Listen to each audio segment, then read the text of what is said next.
Hi, this is Sam from the Pest Podcast by Lodi UK. For episode 5, we're in a beer garden in Kings Winford. Socially distancing, of course. We're with Matt and Tony from Lodi UK and Craig from Stop That Pest. You have to excuse the audio quality, it was a bit windy, but thankfully it didn't rain, so hope you enjoy listening. I think that we spent £7,500, 2.5 weeks.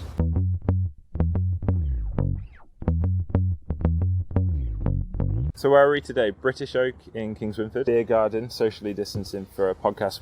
Now we have Craig.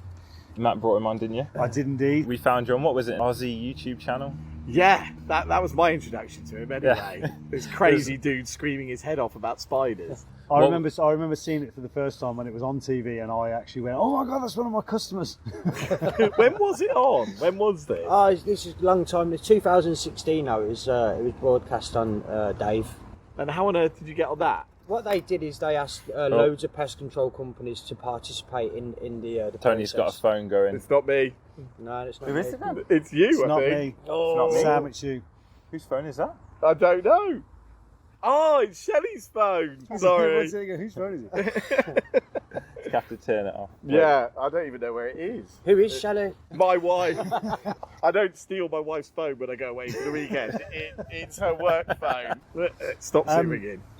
What I was going to say was, because we haven't really said what he was actually on in terms of TV shows. But what was the TV show that you were on? Just talk a little bit So about the that. TV show was all about trying to educate people into when the British went in all them years ago and decimated the local population with mammals and things like that Okay. weren't supposed to be there. Frogs being a big one. No, things like foxes and cats, rabbits.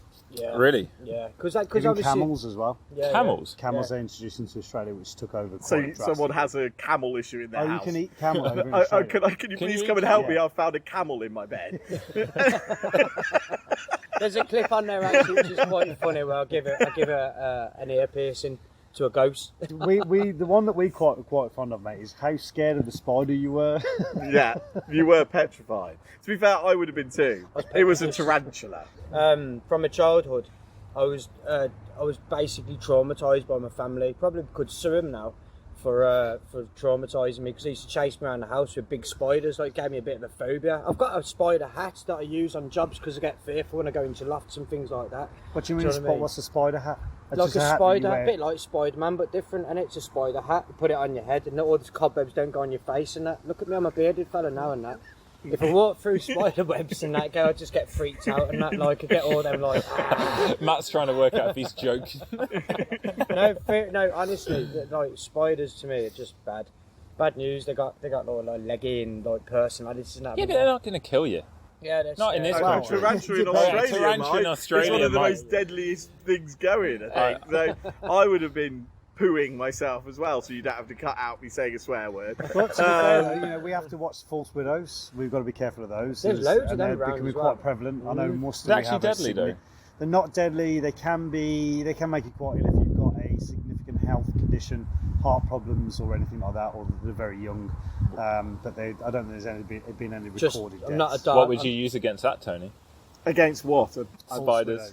Phobie caps would be a good option, wouldn't it, Sam? There you go. It's got spiders on the label. Well done, good plug there. Thank you, Ant. Don't test me again on product. I think Don't worry, I'll edit out the Phobie pause. I think Phobie, Is it on the label for phobia? yeah, Phobie dose as well, yeah. It yeah, hasn't I've got seen it. spiders. Yeah, I think it does. I it think, does. Craig, you've not used that one, so let's cut that bit out because you're not meant to use Phobidose on spiders. It does Phobidose say it. has literally got cockroaches and bed bugs, and that's it, I think. Is that the one where you open the white cap and it just unleashes?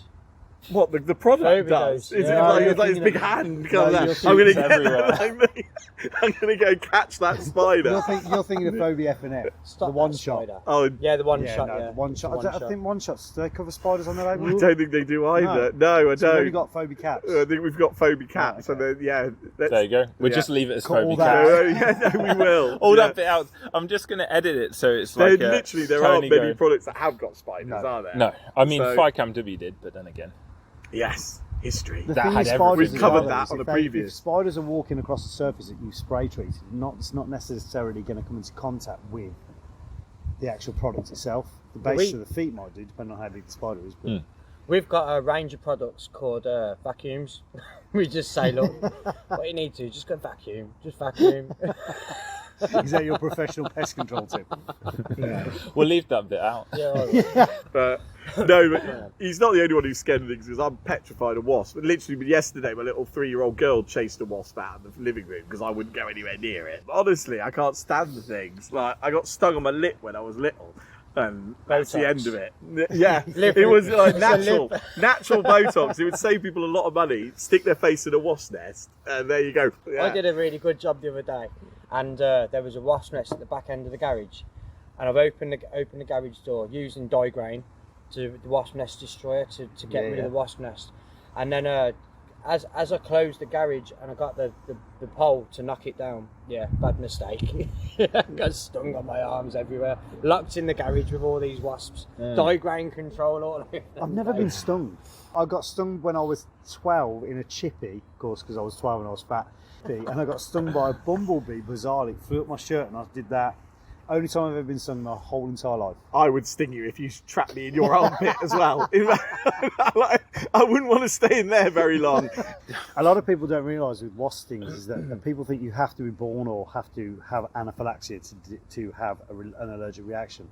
It's actually not the case. You can get stung 1,000 times by wasps, so anybody doing pest control can get stung over and over and over again, and then they get that one sting and develop anaphylaxis on that particular incident. So really? It doesn't have to be. It doesn't have to be a process where people think you're born with it. Yeah, or I always assumed it was that. But you can. Anybody can have an anaphylactic shock at any point with regards to a wasp sting or a bee sting. Sometimes you don't need it to be stung by a wasp. When I went to Australia, I was sat there eating beer battered fish and chips. And I had that same thing, but anaphylaxis. It depends on what the situation or whatever it is that your body reacts to I that had to go to particular Brisbane time. Hospital and be brought back to life and having like all these things put into me and that. It was like, documented, really like nuts. I'm pleased they got you back, Craig. Otherwise, what would we have done today without you? I'm not going to lie, I'm sitting there thinking, I'm going to have a long time editing this. You are. But you'll get some good bits out of it. There's no doubt about it. So is it not even to do with if you get stung 1 billion times all at once? No. It's just that haven't. You can, I mean, if you're stung repetitively and it's a large scale, that can kill you anyway because of the amount of venom running through your system. But if you're stung one time after being stung hundreds of times, you can still have an anaphylactic reaction. Oh.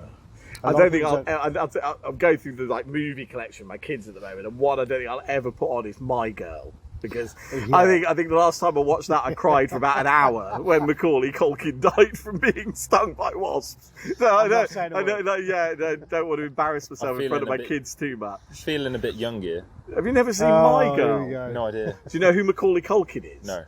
Home Alone. Home Alone. Oh, yeah, I know him. It's got Macaulay Culkin in getting stung to death by wasps. Yeah. But it's meant to be a kids' film, which is rather bizarre. But there you go. It's very sad. It's quite traumatic.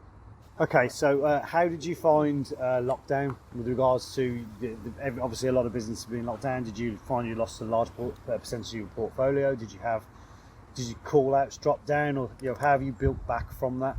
I noticed that during lockdown, to be able to stay compliant, things like face masks were really difficult to get. Got my fingers burnt by a company as well. 75 face masks. Paid nearly £1,000 for them. Harsh, you did? Very harsh, yeah. Won't name the company. But I needed them, had to stay compliant, had to keep my staff safe, had to keep people safe.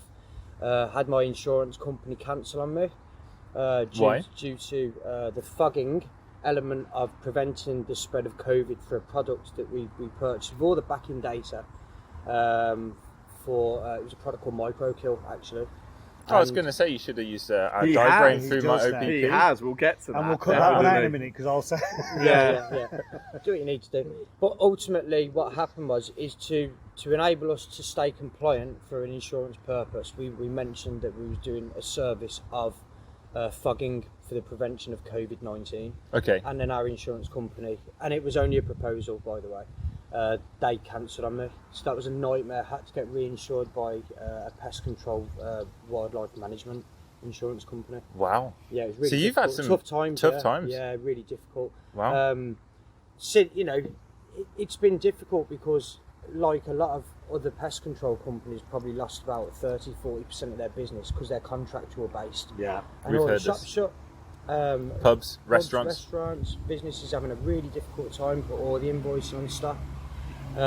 We was able to get through that because we diversified in the kind of clientele that we've got on our books. Oh, you pivoted to it. Yeah. All right then. So it was we managed to get through that. Ultimately, staff not feeling safe, managing to balance the books and have it and pay them a little bit more money as well to make sure they're feeding worthwhile. And what was the outcome? Like, looking back at it, do you think you've managed it well, considering? There was a lot of things going on at the time with our business. We were changing our website. Right. We was doing document control. We was managing to change all our report books specific to the jobs that we're doing to provide information to the clients that we do work for. So there was a lot of cost that was already coming out of the business prior to lockdown to make our business better. Right. So yeah, I think we spent £7,500 2.5 weeks Just to stay yeah. compliant, just to stay active. That face mask though, 75 for a grand. Yeah, it's a lot of money, isn't it? And that was just a basic face mask. That was Yeah. nothing There snazzy. wasn't even P3 rated face masks. How did you find those contracts that cancelled or went on hold, let's say? How did you find the pest activity once you got back into them? So, were you finding an increase in rat and mice activity, in insects, in moths, or beetles, or anything like that? I believe the attribution to a lot of the businesses shutting down with pest controllers providing preventative pest control for these businesses, there was a spike in activity because they weren't getting service, which meant that you had more domestic customers that were sat at home more, realising there's problems going. So we had an influx of calls. Yeah. We probably had in June and going into July our best months since we started. And we've as a limited company, we've been trading for 2.5 years.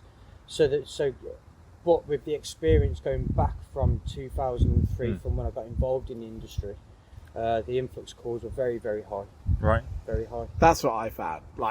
There was about 2 weeks where I was speaking to my sort of customers and they were panicking left, right and centre because they were living off these contracts that were all shutting them down. And they were all like, oh, we're not going to get any work, this, that. And then literally the next conversation with them, the domestic had kicked in and everyone was at home. Everyone was suddenly discovering that they hadn't been at home during the day for so long, and then suddenly they were like, wait a minute, there's scurrying in the roof, or there's these moths driving me absolutely insane that I'm swatting away from my face constantly as they're attracted to my computer screen that I'm living in front of at the moment. They suddenly, and there was that whole thing, people aren't going to let pest controllers in the house, but the minute they got a pest driving them insane, they soon got them back in again. What we didn't do regarding the fact that to keep our staff safe means that for every face mask that we put on was £15 on a job, because that was the real That was cost, the real cost. The real cost. And what we didn't do, we didn't change our prices. We kept That's good. We kept the prices the same, and we're still pre-2003 prices of what we charge to our customers. We're still coming in at a manageable rate that they can afford to pay to ensure that they can keep their premises and their homes safe and pest free. But there was a lot of companies out there. We know this because we did some call arounds and things like that. Oh, you did a bit of there were research. companies that were hiking up massively, hyperinflating prices, and that, it's difficult. Yeah. Everything. Puppies, Yeah. of all things, because we lost I've our heard dog that as in well. lockdown, Yeah. and we've been looking at puppies, and honestly, it's absolute madness. Like pups that were like 800-900 quid and now 3.5 grand. Really? And it's because people are just buying puppies because they're at home. We've just taken the logic that we're going to wait for a bit, and we either wait for the prices all to come down, or frankly, just wait for all those people who start going back to work and realise that they can't look after a puppy anymore because they're actually going back to real life, that will end up rescuing one or something. Just to put in, I think Lodi do a good product that they've just brought out with cypermethrin in it, which is I think pretty good for fleas if you've got puppies. I was going to say, it doesn't do puppies. No, I was worrying where that was going there. Yeah, absolutely. I'm not sure where the tick element comes into it, but So that's our C40. Yeah, WP. C40. They've just brought that out. It's quite good. I think that's going to replace Ficam W. which is That's going the off hope. market. Yeah. Have you? So you found it personally? You found it a good product to use and reliable? Certainly for bed bugs. I'd respectfully bringing Bendicarb out of the Ficam W might be a little bit tricky for pest controllers. I don't know how they can counteract that. I haven't got enough data coming out of the business that's going to give us that feedback. You didn't offer massively to go in and clean places, I guess, to clear, like, in that respect. It was, and obviously with COVID, did you start actively saying we can come in and treat your place for viruses? Obviously no one can claim COVID-19, but were you sort of saying we can come in and treat your place and offer a fumigation service?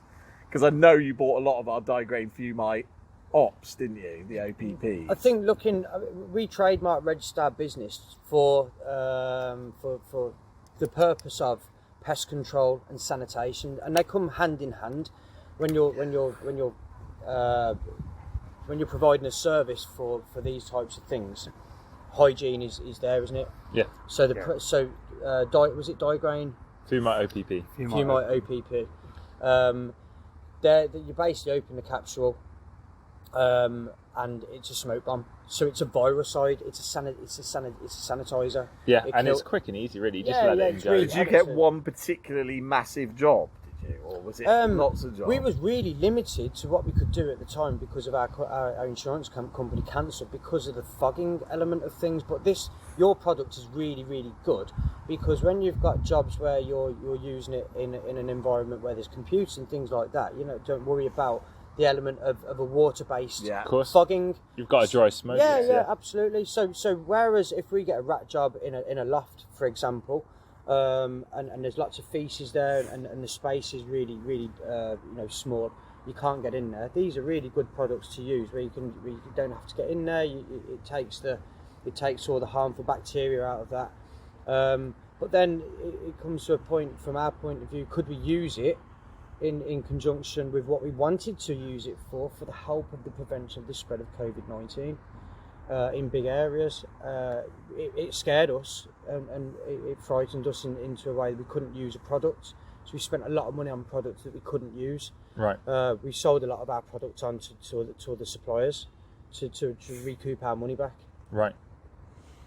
Cool. No, awesome. No, that is the bonus is there's no wipe down. There's no damage to anything. You can just set them off, and it will kill the viruses within that place. So, yeah, it's good. And long term, by the way, it's not. We didn't launch this product to do with COVID. It is what you mentioned. It's to do with disinfecting after a rodent job. I think that was the idea. It's designed of it for kitchen use or these kind of medical wards. It's Yeah, all on and the in label. Pest control, Schools. there's sometimes a lack of that. Not a lack of the thought process, but I think that a lot of people don't realise that there's an extra add-on to the business to when you've done a rat job or you've done a clearance or whatever. Sell a disinfectant treatment, 100 quid, 150 quid. It's an easy add-on. Someone's house. It's a really easy add-on. It's a little way to make a bit of extra cash, and and cost to you as a pest controller is very, very minimal. And I think a lot of people don't really realise that's something they can offer to their customers. And now with everything we're going through, it's going to be more. If you go to say to a customer, why don't we do disinfectant treatment after we've got rid of your rats? They're more likely these days to say, do you know what? Yeah, just do it. Just get it done because it's very prevalent in people's minds.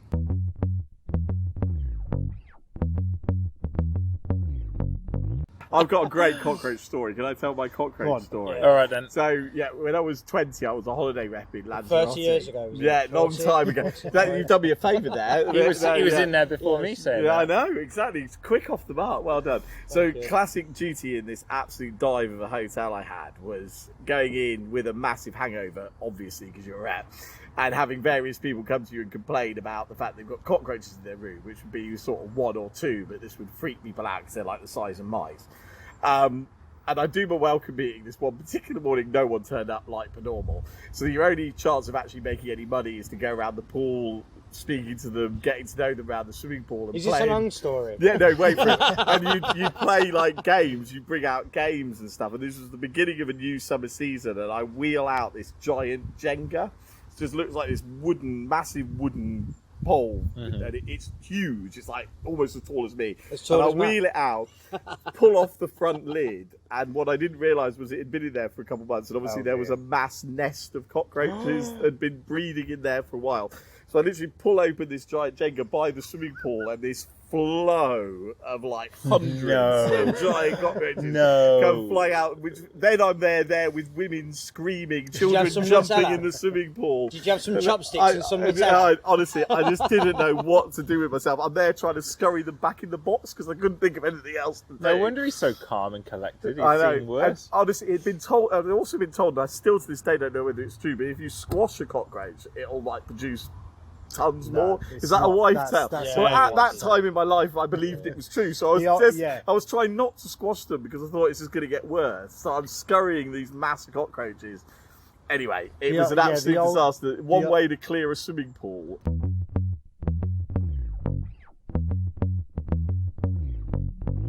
Told you it was a bit windy. Well, thanks to Tony and Matt for joining us, and also thanks to Craig from Stop That Pest. He was recently nominated for an award in 2019, and we'll link to it in the description.